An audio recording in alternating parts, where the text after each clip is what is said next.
이상일 용인특례시장은 어제 오후 국토교통부 세종청사 대회의실에서 열린 제7차 국가산단 범정부 추진지원단 회의에 참석해 용인 첨단 시스템 반도체 국가산업단지의 성공적인 조성을 위한 방안 등을 논의했습니다.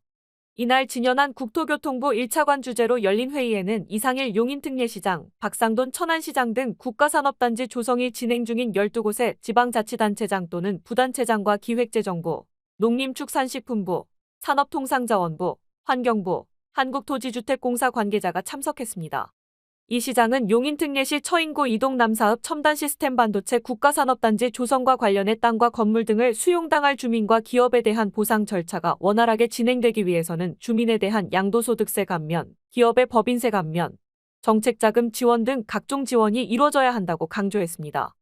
이상일 시장은 지난번 6차 회의 때 국가산업단지 조성으로 반도체 산업 발전을 위해 비자발적으로 땅과 건물을 내놓아야 하는 시민들을 위해 토지 등 보상비에 대한 양도소득세 감면, 이주해야 하는 기업을 위해서는 법인세 감면과 정책자금 지원 등을 적극 강구해야 한다는 의견을 제시했었다며 국가산단과 주변 지역의 지가 상승, 자재값 등 물가 상승 등을 고려해 원활한 이주가 이뤄질 수 있도록 정부가 세제 혜택과 자금 지원 등을 진지하게 검토해 주기를 바란다고 말했습니다.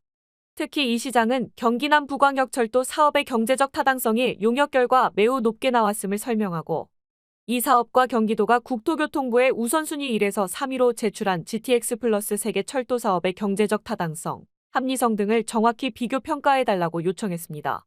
이 시장은 용인과 수원, 성남, 화성의 시민을 위한 경기 남부광역철도 신설은 비용 대비 편의값이 1.2로 아주 높은 결과가 나왔고 138만 명이 수혜를 입는 사업임에도 김동연 경기지사가 자신의 GTX 플러스 사업 3개를 가장 앞순위로 해서 국토교통부에 냈다며 김 지사가 지난해 2월 용인 등 4개 지자체 시장과 맺은 협약 정신에도 배치되고 경제적 타당성도 경기 남부광역철도에 떨어지는 것으로 생각되는 GTX 플러스 사업을 4개 도시가 공동 추진하는 경기 남부광역철도 사업과 냉철하게 비교해서 제5차 국가철도망 계획 수립 때 무엇이 반영돼야 하는지 잘 판단해달라고 말했습니다.